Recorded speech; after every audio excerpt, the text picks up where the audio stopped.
जय माताजी students, welcome to our YouTube channel Dhyan commerce, the key of success. जय माताजी विद्यार्थीओ मित्रों, स्वाध्याय 3.4 માં હવે આપણે સતત આવૃત્તિ વિતરણના દાખલા એટલે કે વર્ગવાળા દાખલા જોવાના છીએ। એમાં વિશિષ્ટ સૂત્રો જે છે આપણને જોવા મળશે। મધ્યસ્થનું અહીંયા ડિટેલમાં સમજાવ્યું છે, ત્યારબાદ ચતુર્થક, દશાંશક, શતાંશક આપણે દાખલાની અંદર જ જોવાના છીએ। કામગીરી લગભગ બધાની સરખી જ છે। હવે આપણે વાત કરીએ તો સૌથી પહેલા હંમેશા m નું સૂત્ર જે હોય અથવા ચતુર્થકનું સૂત્ર હોય એ તમારે લખવાનું રહેશે। પહેલી માહિતીમાં એ લોકોએ મધ્યસ્થ પૂછ્યો છે, એટલે મધ્યસ્થનું સૂત્ર L + n/2 - CF/F ગુણ્યા C। પહેલું કામ આપણે કરવાનું રહેશે મધ્યસ્થ વર્ગ શોધવાનો રહેશે મિત્રો, એટલે કે એના માટે યાદ રાખવાનું n/2 માં અવલોકનનો વર્ગ। હવે એ અવલોકનનો વર્ગ કઈ રીતે જોશો તો એ આપણે જોવાનો છે સંચય આવૃત્તિમાં CF માં। સૌથી પહેલું કામ છે સંચય આવૃત્તિ શોધવી પડશે। સ્મોલ n એટલે કે આવૃત્તિનો સરવાળો, જે આપણે સમક્ષ અહીંયા 60 થશે। 5 + 18 23 સંચય આવૃત્તિ શોધતા લાસ્ટ લેક્ચરમાં આપણે જોયું છે। 47 7 54 5 59 અને 60 આ બંને ટોટલ મેચ થઈ જવા જોઈએ। હવે અહીંયા n ની જગ્યાએ આપણે કિંમત મૂકીએ, n = 60/2 એટલે કે 30 માં અવલોકનનો વર્ગ। પણ આ જોવાનું ક્યાં છે? સંચય આવૃત્તિમાં, બરાબર। હવે 30 ક્યાં સમાવિષ્ટ થશે? અહીંયા 23 સુધી કહેવાય। 23 સુધીમાં 30 ના આવે, એટલે 47 સુધી એની સામે જે વર્ગ છે એ થશે આપણો મધ્યસ્થ વર્ગ। તો મિત્રો આપણો મધ્યસ્થ વર્ગ આપણને મળી ગયો છે। પહેલું કામ એ વર્ગ શોધવાનું, ત્યાર પછી બાકીની બધી ગણતરી થશે। ત્યાર પછી જે છે L એટલે કે મધ્યસ્થ વર્ગનું અધસીમા બિંદુ। હવે આના માટે વર્ગ જે આપેલા એની અગાઉના ઉપરના જે વર્ગનું ઉધ્વસીમા બિંદુ કહેવાય। આ ઉધ્વસીમા કહેવાય, અધસીમા કહેવાય। કોઈ પણ વર્ગની ડાબી બાજુની કિંમત છે એને અધસીમા કહીએ છીએ, જમણી બાજુની કિંમતને ઉધ્વસીમા કહીએ છીએ। જો આપણા વર્ગનું અધસીમા બિંદુ જોઈતું હોય L, તો કરવાનું શું રહેશે? તમારા જે તે મધ્યસ્થ વર્ગની અધસીમા એની અગાઉના વર્ગની ઉધ્વસીમા જો બંને સમાન હોય તો આપણે એને સીધો L લઈ લઈશું। પણ જો અહીંયા 199 આપ્યું હોય, 200 આપ્યું હોય તો એની સરેરાશ કરવી પડશે। એટલે અહીંયા આપણા વર્ગ જે છે એમાં ઉપલા વર્ગની ઉધ્વસીમા અને આપણા વર્ગની અધસીમા સમાન હોવાથી સીધો આપણે L લઈ લઈશું 200, બરાબર। ત્યાર પછી F ની વાત કરી છે, જે તે મધ્યસ્થ વર્ગની વર્ગ લંબાઈ એટલે અહીંયા 24 છે। CF, હવે જો પહેલો દાખલો છે એટલે આપણે અહીંયા લખી દઈએ છીએ મધ્યસ્થ માટે, તો આ જે છે આપણો F થશે। CF માટે આપણે કીધું છે મધ્યસ્થ વર્ગની અગાઉના વર્ગ, એટલે એનાથી અગાઉના વર્ગની CF ની કિંમત, એટલે કે CF ની કિંમત અહીંયા થશે 23। અને ત્યાર પછી આપણા વર્ગની વર્ગ લંબાઈ એટલે 300 - 200, અંતરાલ 100 નો છે, એટલે C બરાબર થશે 100। તો પ્રક્રિયા એકદમ સરળ છે, બરાબર। બે પ્રકારના વર્ગ હોઈ શકે, નિવારક વર્ગ, અનિવારક વર્ગ। આ નિવારે છે ઉપર નીચે સીમા સરખી હોય તો એ વખતે સીધો L આપણને મળશે। ત્યાર પછી હવે આપણે m શોધી લઈએ। સૂત્રના સંદર્ભમાં L ની જગ્યાએ 200, n/2 આપણને અહીંયાથી મળી જશે। n/2 એટલે 30। જો તમારે લખવું હોય સાથે તો અહીંયા n/2 = 30 એક્સ્ટ્રા નોટિંગ કરી શકો છો આગળની ગણતરી પરથી। 30 - CF એટલે કે 23, CF આપણે અહીંયા જોયું છે, F એટલે 24 અને ગુણ્યા 100, તો 200 + 30 - 23, 7/24 ગુણ્યા 100। તો હવે આપણે કેલ્ક્યુલેટરનો ઉપયોગ કરીશું, એટલે કે 7/24 જે જવાબ આવે એને ગુણ્યા 100 કરશો એટલે 29.1667 આવે છે, એટલે એને 17 લઈશું, એટલે કે આપણને મળશે 229.17। હવે એકમ ખાસ લખવાનો રહેશે, અહીંયા આપણે એને લખીશું કિલોમીટરમાં, બરાબર। એટલે આપણે એવું કહી શકીએ છીએ આની અંદર કે જે તે સેલ્સમેન છે, આનું અર્થઘટન કેવું હોય તો 50% દિવસોમાં, બરાબર। આવા ધ્યાન રાખીશું, 50% શેની? દિવસોમાં સેલ્સમેને 219.17 કિલોમીટર કે તેથી ઓછી મુસાફરી કરી હશે, અથવા લખવું હોય તો મહત્તમ લખી શકો। આ રીતે આપણે એનું અર્થઘટન કરી શકીએ છીએ।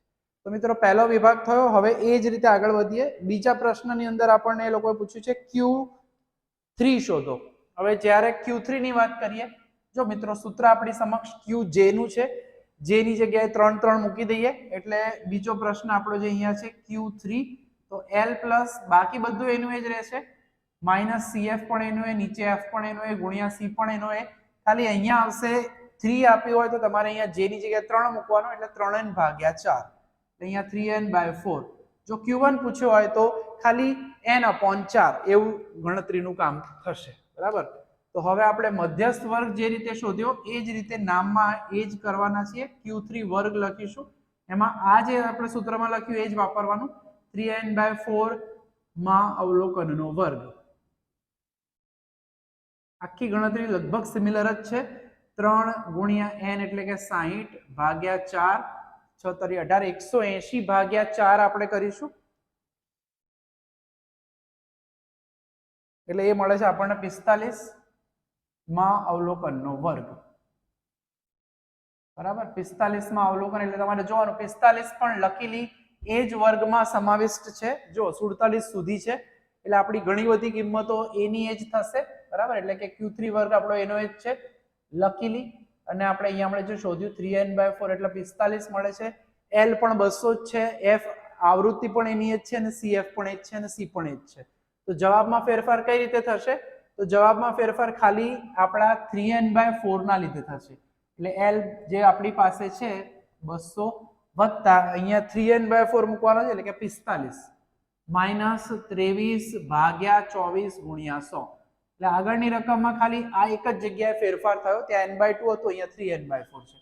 કે 200 વત્તા કેલ્ક્યુલેટર વાપરી લઈએ હવે, બરાબર. અર્થઘટન બી એ જ રીતે 45 માઇનસ 23 એટલે કે 22 ભાગ્યા 24 ગુણ્યા 100 એટલે કે 91.66 છે, એટલે 91.67 આપણે લખીશું.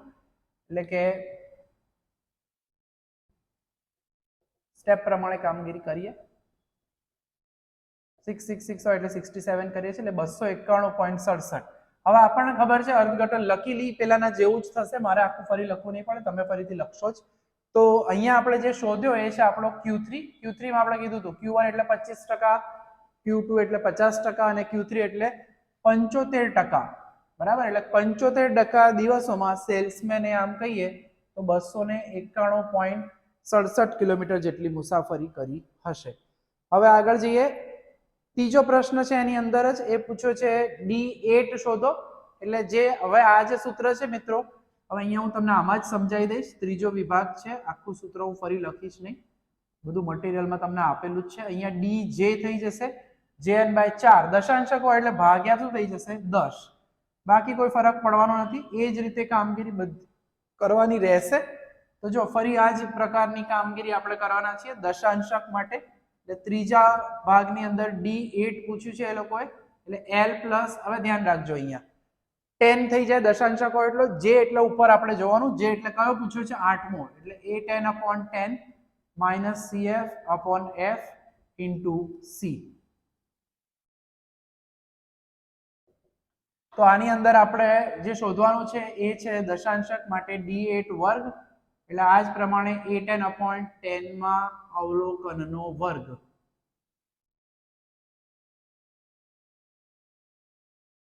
એટલે 8n એટલે 60 ભાગ્યા 10 એટલે કે 8 × 48, 48 માં અવલોકનનો વર્ગ.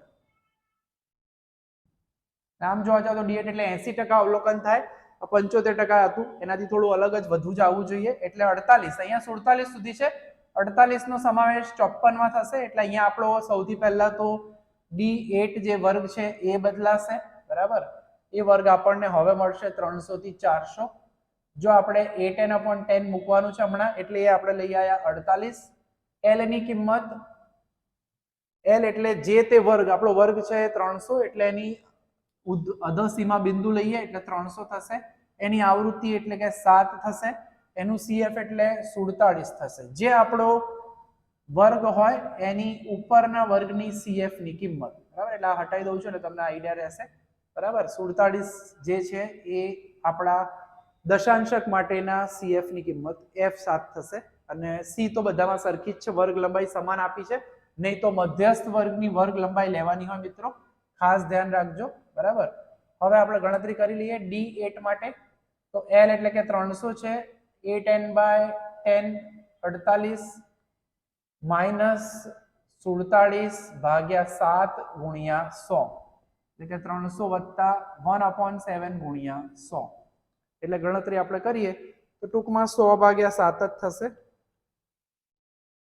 એટલે કે 300 વત્તા 14.28 5 7 છે એટલે 28 લઈશું તો ચાલશે. 29 રાઉન્ડ ઓફ કરવું હોય તો 29 કરી શકાય. તો 314.29. એટલે આપણે એવું કહી શકીએ અહીંયા જે છે 80%, બરાબર. D8 નો મતલબ થાય 10% 8 ભાગ. 80% દિવસોમાં સેલ્સમેને 314.29 કિલોમીટર કે તેથી ઓછી મુસાફરી કરી હશે. તો મિત્રો આ જ રીતે છેલ્લો વિભાગ છે હવે શતાંશકો, એટલે કે માહિતીના 100 વિભાગ થાય. શતાંશકો હશે 99, ભાગ કરશે 100, એટલે એનું સૂત્ર પણ આના ઉપરથી જ છે. એટલે ડી જે ની જગ્યાએ અહીંયા પી જે લખીશું પર્સેન્ટાઇલ, નીચે 10 ની જગ્યાએ ખાલી શું થઈ જશે મિત્રો 100 થઈ જશે. ગણતરી સરળ છે, ખાલી તમારે આ એકવાર આ ફોર્મેટ મગજમાં ફિટ કરી દેવાનું છે, પછી દાખલામાં કોઈ ફરક પડશે નહીં. એકદમ ઈઝી કામ છે આપણું, બરાબર. એટલે ચોથામાં પૂછ્યું છે P62 એટલે L પ્લસ, જો ધ્યાન રાખજો હમણાં જ કીધું એ પ્રમાણે જે ની જગ્યાએ 62 મૂકવાનો, એટલે કે 62n/100 માઇનસ CF/F ગુણ્યા C. તો P62 વર્ગ આપણે જે કહીએ છીએ એ પ્રમાણે, એમાં 62n ભાગ્યા 100 માં અવલોકનનો વર્ગ. બાકી ફોર્મેટ પેટર્ન સેમ જ છે બધું. તો 62n આપણી પાસે છે 60 ભાગ્યા 100, એટલે આ ગણતરી થોડી કરવી પડશે આપણે. 62 ગુણ્યા 60 ભાગ્યા 100 એટલે કે 37.2 માં અવલોકનનો વર્ગ, બરાબર. એટલે 37.2 જોવાનું હોય. જો ફરી મિત્રો 37.2 એટલે 23 થી વધુ છે અને 47 થી ઓછા, એટલે આપણો ફરી પાછો વર્ગ જે હમણાં આગળ જોતા હતા એ પ્રમાણે P62 ની અંદર આપણને 200 થી 300 વર્ગ મળશે. ત્યારબાદ અહીંયા આપણે જે શોધ્યું એ 62n ભાગ્યા 100, એની કિંમત તમારે લખવી હોય તો 37.2. ત્યારબાદ L એટલે અધઃ સીમા બિંદુ 200, F એટલે એની આવૃત્તિ 200 થી 300 ની આવૃત્તિ 24 હતી, CF એની અગાઉના વર્ગની કિંમત 23 હતી, અને C તો બધામાં સમાન વર્ગ લંબાઈ છે, નહીં તો જે તે વર્ગની કિંમત જે તે વર્ગની વર્ગ લંબાઈ આપણે લેતા હોઈએ છીએ, બરાબર. તો હવે આપણે જોઈએ P62 એટલે કે 200 વત્તા 37.2 માઇનસ 23 ભાગ્યા F ગુણ્યા 100. મિત્રો આ સૂત્ર આપણે પહેલા લખ્યું છે, તમે ઈચ્છા ધરાવો તો પછી પણ લખી શકો છો, જે રીતે લખવું એ રીતે લખાય, કોઈ વાંધો નથી એની અંદર, બરાબર. તો 37.2 માઇનસ 23 એટલે કે 14.2 ભાગ્યા 24 ગુણ્યા 100,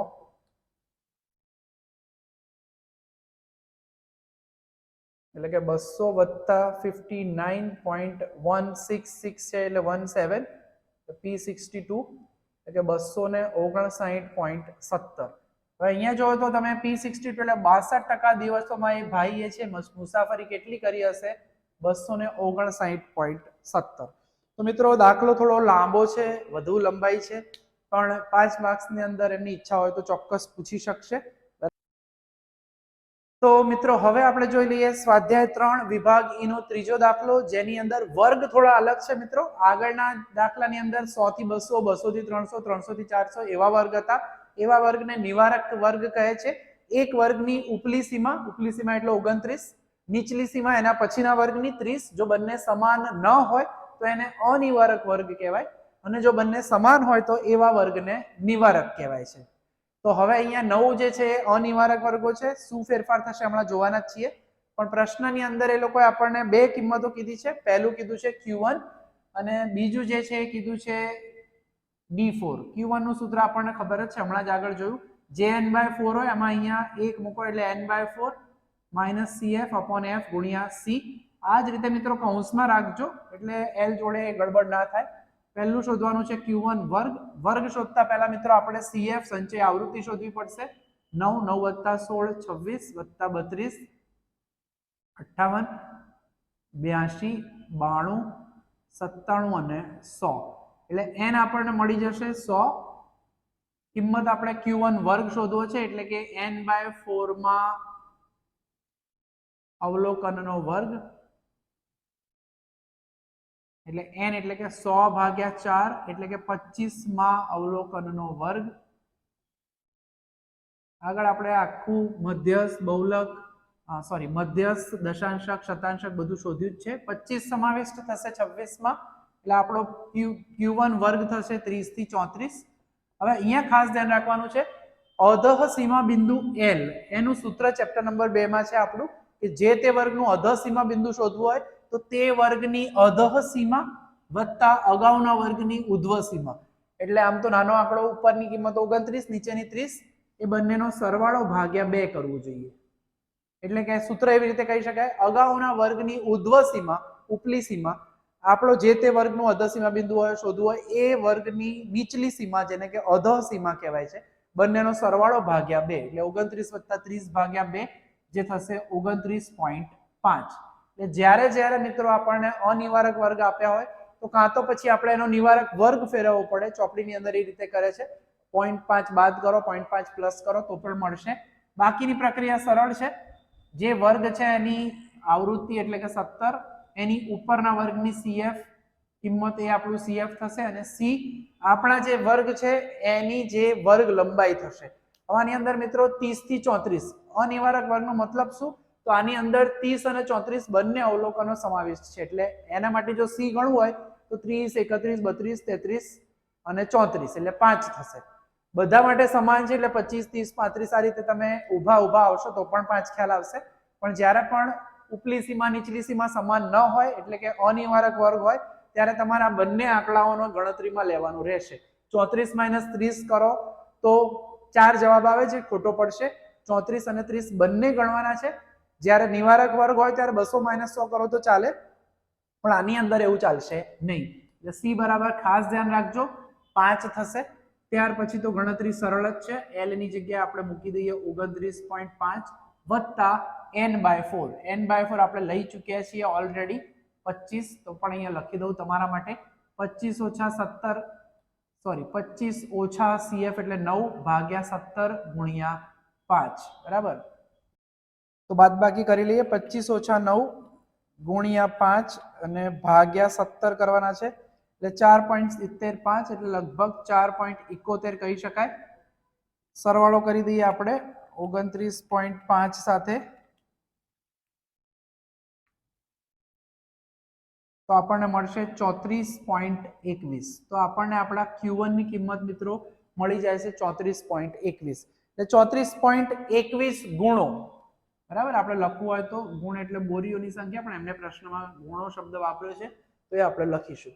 ત્યાર પછી બીજો મિત્ર પ્રશ્ન આપેલો છે આપણને છે D4 ની અંદર સૂત્ર એ જ છે. અહીંયા આવશે 4n/10 દશાંશક એટલે 10 આવે -CF/F ગુણ્યા C. તો સૌથી પહેલા D4 વર્ગ શોધવો પડશે એટલે કે 4n/10 માં અવલોકનનો વર્ગ એટલે કે 4n એટલે કે 100 છે ભાગ્યા 10 એટલે 40માં અવલોકનનો વર્ગ. ગણતરી સરળ જ છે. આમાં ખાલી નવો વિભાગ છે L છે એટલે કે 40 છે આપણે ક્યાં આવશે તો 40 એના પછીના વર્ગમાં આવશે એટલે કે 35 થી 39 ની અંદર આ સમાવિષ્ટ થશે બરાબર. એટલે આપણે જે ગણતરી કરવાની છે એમાં 35 થી 39 આપણો વર્ગ થવાનો છે. ત્યારબાદ L લઈએ તો ઉપરની 34 અને આ 35 ની સરેરાશ એટલે કે 34 + 35 ભાગ્યા 2 34.5 આપણે 4n/10 લઈ લીધું છે 40. ત્યાર પછી F જે તે વર્ગની વર્ગ લંબાઈ 32. CF છે મિત્રો CF આપણી પાસે છે 26 અને C ફરીથી આવશે 5. તો D4 નું સૂત્રમાં કિંમત મૂકી દઈએ 34.5 વત્તા 40 ઓછા 26 ભાગ્યા 32 ગુણ્યા 5. કેલ્ક્યુલેટરનો વ્યવસ્થિત રીતે ઉપયોગ કરવો રહ્યો બરાબર. એટલે કે 40 ઓછા 26 14 સ્ટેપ 1 લખી દઈએ એટલે ચેકિંગ કરવામાં ગડબડ ના થાય. 14 ગુણ્યા 5 ભાગ્યા 32 આવે છે એટલે કે 2.1875 એટલે કે લગભગ કહીએ તો 2.19 જ કહેવાય. એટલે કે 34.5 વત્તા 2.19 એટલે આપણો જવાબ અહીંયા થશે 36.69 એટલે એ પણ થશે ગુણો. બરાબર. જો અર્થઘટન આપણને અહીંયા પૂછતા હોય મિત્રો તો આપણે એવું કહી શકીએ કે દિવસોના સંદર્ભમાં કે D4 એટલે 40% દિવસોમાં જે ગુણો જે છે એ ગુણોની સંખ્યા જે છે 36.69 અથવા તેનાથી ઓછી હશે અથવા મહત્તમ હશે. Q1 માં કે તો 75% દિવસોમાં ગુણોની સંખ્યા જે છે એ 34.21 હશે અથવા એનાથી ઓછી હશે. તો મિત્રો આની અંદર આપણે અનિવારક વાળો દાખલો જોયો અને આજના સેશનને આપણે આટલી વિરામ આપવાના છીએ. તમારે જો આના સંદર્ભમાં ઉદાહરણ જોવા હોય તો ચોપડીની અંદર ઉદાહરણ નંબર 26 અને 28 ને જોઈ શકશો, જે આ જ પ્રકારના સતત આવૃત્તિ વિતરણના દાખલા છે. નેક્સ્ટ સેશનમાં આપણે નવા વિભાગ સાથે આગળ મળીશું. જય માતાજી. Thank you. Please like, subscribe, share and press bell icon for notification. Thank you.